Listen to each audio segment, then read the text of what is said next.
I had Lopez winning the first 6 rounds and the 12th. Easy. You understand? To me, I'm talking about in terms of numbers, number of rounds, that was it for me. He's got the defensive mastercraft, and he also has the aggressive power to turn your lights out, and I think that's quite different. Do you know what I mean? Like Shakur, I say defensive. I think that's a bit harsh on Shakur, but he's not a huge puncher, but defensively and skill-wise, he is right up there as phenomenal.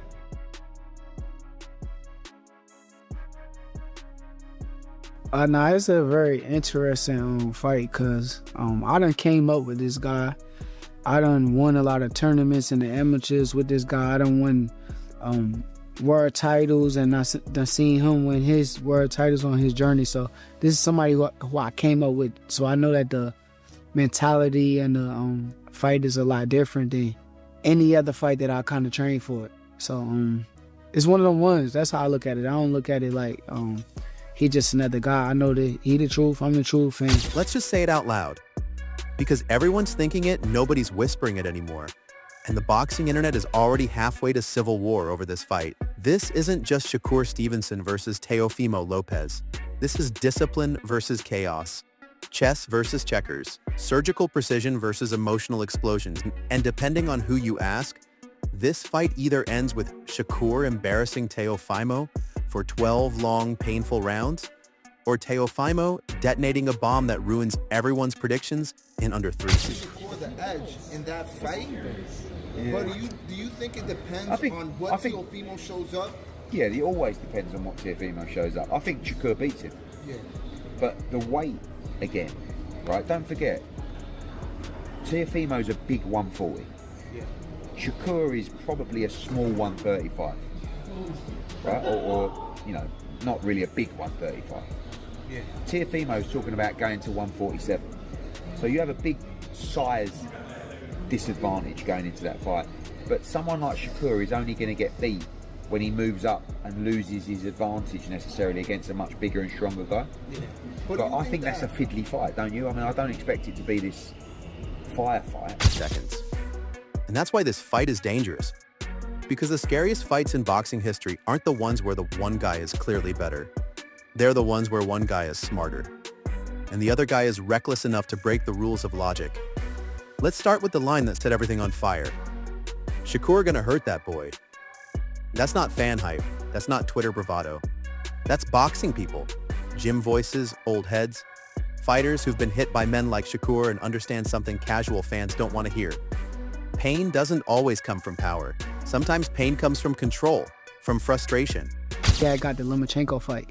Gotcha. And when he got the Lomachenko fight, he beat Lomachenko. So gotcha. It was a certain point in time where Teo was kind of ahead, where he had all the belts, and he was a man at a point in time. You're coming up another weight class for the 4th time in your professional career. To help you prepare right now, are you lifting heavier? Are you sparring heavier partners? How do you prepare for this weight?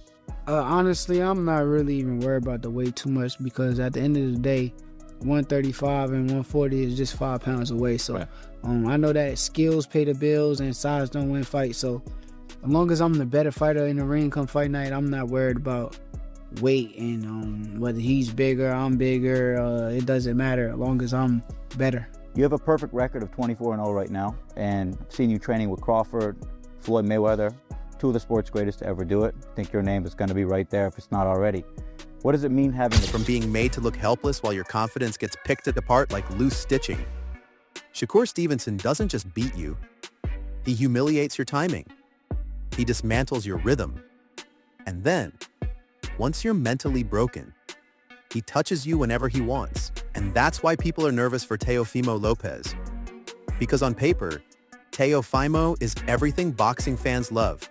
Explosive, fast, violent, confident to the point of arrogance. That long?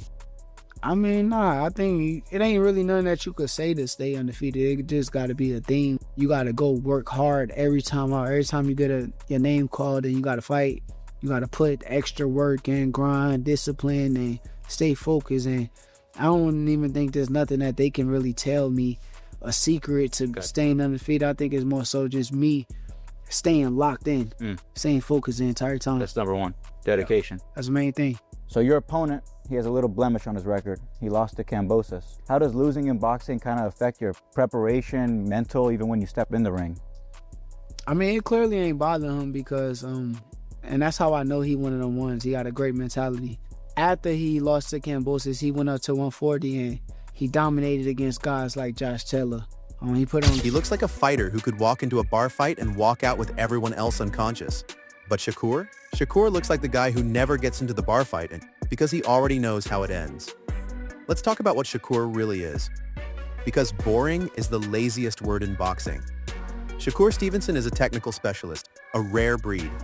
The kind of fighter who doesn't chase knockouts because he understands something deeper. Knockouts are optional. Control is mandatory. He doesn't need to hurt you early. He just needs you to miss, and miss, and miss again. Get to shave off, leave tomorrow. So today I just came here to drop off some tickets for Aiden and also see a little bit of the fights before I gotta leave. One of the biggest wins in your career, I remember being in lockdown watching this, was Lomachenko. How does this fight rank in terms of overcoming those odds, overcoming the public, in terms of overcoming the public's mindset in terms of having you as the underdog? Because you're a big underdog against Lomachenko. You're not as big underdog against Shakur, but you're the underdog all the same. And when you shocked the world when you beat Lomachenko. I look at it like the outcome will remain the same with my hand raised, and I look at it just like, what did I learn from all these previous fights of being in that position of an underdog? What is it going to teach me on fight week? What is it going to teach me come January 31st inside the ring against... By round 6, when your lungs are burning and your corner's lying to you, that's when Shakur starts touching you with shots that don't look dangerous, but somehow feel worse. People say Shakur doesn't sit down on punches. What they really mean is he doesn't panic. Because panic is expensive in boxing. Panic drains gas tanks. Panic opens gaps. Panic turns power into desperation. And Shakur feeds on that energy like a parasite with perfect footwork. Are you looking to expose come fight night? I got to keep my secrets to myself. You know, a good chef never says his recipe, so it's a lot of mistakes he make. It's a lot of mistakes that I've been watching over the years that he make, and it's one that's a very big mistake that's going to be capitalized come January 31st, and I already played it out of my brain a million times, and it's nothing he going to be able to do to stop it.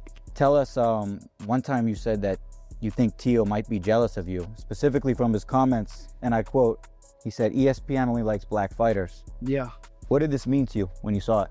I think it was more so a jealousy, but not just being realistic about what was going on at the time. I think if you looked at my views on regular TV, because people try to act like, oh, his defense isn't flashy. It's insulting. Subtle shoulder rolls, half steps, inches of movement that turn clean punches into air, and when fighters realize they can't hit him consistently, that's when their plans fall apart. Now here's where it gets uncomfortable for Teófimo fans. Because Teófimo López has one very visible weakness, and it's not his chin, his heart, or his athleticism.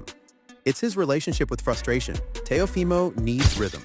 Choosing me to fight me. Yeah, I don't think he should. I think he made a mistake trying to fight me. How so? Because you're dangerous? I'm the best that there will ever be. I'm the best that there'll ever be. And I mean that. Is this the biggest fight of your career? Will this mean more to you than the win of Lomachenko, which arguably is the biggest win of your career? I think I'm in a position now, every fight that I face, any fighter that I face will be the biggest fight of my career moving forward. Big fights only? You know, that's what we like to see. I think that's what the fight fans love to see and want to tune into. And this is what I'm all about. I represent Make Boxing Great Again, and this is what we're going to do. We're going to start it off this year, 2026, like that, against Shakur Stevenson, who is arguably the best defensive fighter, you know, and I'm looking forward to show everybody that he is not. He needs momentum. He needs to feel like the fight is happening on his terms. And when it's not, he presses, he swings wider, he loads up, he tries to force moments that aren't there. And against movers, real movers, that's when he looks human. That's when the magic disappears. We've seen it before. When opponents don't stand in front of him and let him explode, Teófimo starts fighting the fight in his head instead of the one in the ring. And Shakur lives rent-free in opponents' heads. This is where the word blueprint keeps coming up. Analysts keep saying Shakur has the blueprint to beat Teófimo. And that's not disrespect. It's reality. Control distance. Don't overcommit. Touch him, turn him, step out. Make him reset. Over and over and over again. And by the championship rounds, Teófimo isn't fighting Shakur anymore. He's fighting exhaustion, doubt, and the clock. The scary part? Teófimo doesn't seem to have a clear blueprint for Shakur. Power is not a... Just being Teo up. I see Shakur figuring Teo out, and I see Shakur just doing what he do. What do you think of Teófimo López? I think Teo a great fighter. I don't really got no bad thing to say about Teo. I just know how Shakur coming. I seen him in there with a lot of great fighters. I seen how he control people. People be in their place when they in the ring with him, and I think Teo a great fighter. He accomplished a lot. He really, like, when he beat Lomachenko, he really was like, he was a top dog at the time. You know, everybody was looking at him as a top dog. So Teo's a great fighter, and I can't wait till next week to see how that fight go. Yeah, because I know how it's gonna go, but I can't wait for everybody else to see. Right now, the bookies have slightly favored Shakur, and you know, to some people that's a surprise given that Teo is the champion, but to you it's no surprise. Yeah, it's no surprise at all. There's no doubt in my mind that just know it's gonna be a great fight. Just know it's gonna be a great fight. Do you think that he'll stay at 140 though? Stay at 140. I mean, depending on how he feeling, depending on how he look. I mean, he can do a lot, man. Anything he put his mind to, that's one person that I can't say. Anything he put his mind to, he achieve it. Yeah. Plan. Speed is not a plan. Explosiveness is not a plan. They're weapons, dangerous ones. But weapons still need strategy. And if your entire strategy relies on landing something big before frustration sets in, you're gambling, not fighting. Now don't get it twisted. This isn't a Teófimo slander session. Because when Teófimo López is disciplined, he's terrifying. People forget how sharp he looked against Lomachenko. Calm, patient, controlled. That version of Teófimo fights either. Just saying, I don't expect this to be like, because Teo is so big at 140, Shakur somehow now can't beat him, because Teo's not a big 140 pounder. But I do think Teo's boxing ability on the front foot, on the back foot, is going to surprise people in this fight. If they just think Shakur is going to come in and sauce up Teo and that's going to be it, I think people are in for a rude awakening. I think Teófimo López, if you didn't already know, by the fact that he's got a better resume than Shakur, and he's the bigger, quote-unquote, bigger fighter, I think he's going to give a boxing display that's going to be on par with Shakur. And I think it'll come down mostly to who implements game plan better in terms of, can Teo get Shakur out of his comfort zone on the front foot and then counter him, or can Shakur do what he does defensively, evade. For everything that he throws. Like, I've seen guys like him. I've fought similar opponents as him.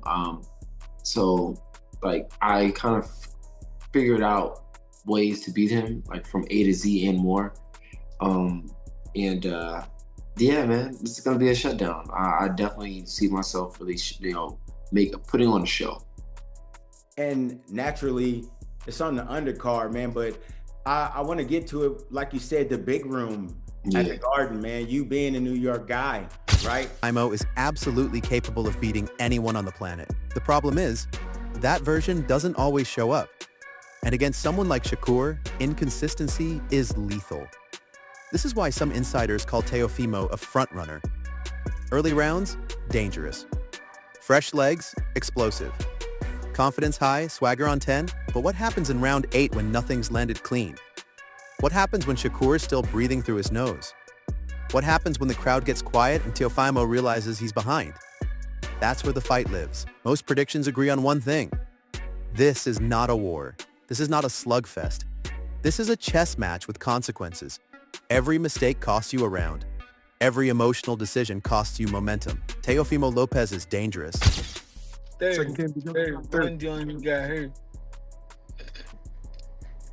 What's your thoughts on that fight? Probably the biggest name that he's seen so far. Bro, the dude just know how he got the Floyd Mayweather effect. He know how to make you fighters fight. What I don't want him to do is go in there with the mindset like he did with his last fight. You know what I'm saying? Trying to prove something to somebody to all these people that's going to buy a ticket to the next fight, no matter if he win one or... Always will be. One punch, one mistake, one lapse in focus, and the entire fight explodes. But Shakur Stevenson, he doesn't rely on moments. He relies on systems, on habits, on discipline that doesn't crack under pressure. This fight isn't about who hits harder. It's about who breaks first. And right now, the boxing world is whispering the same thing. If Teófimo can't force chaos early, if he can't disrupt Shakur's rhythm, if he lets this turn into a thinking man's fight, Shakur isn't just going to win. He's going to hurt that boy without ever looking like he tried. And that's the most dangerous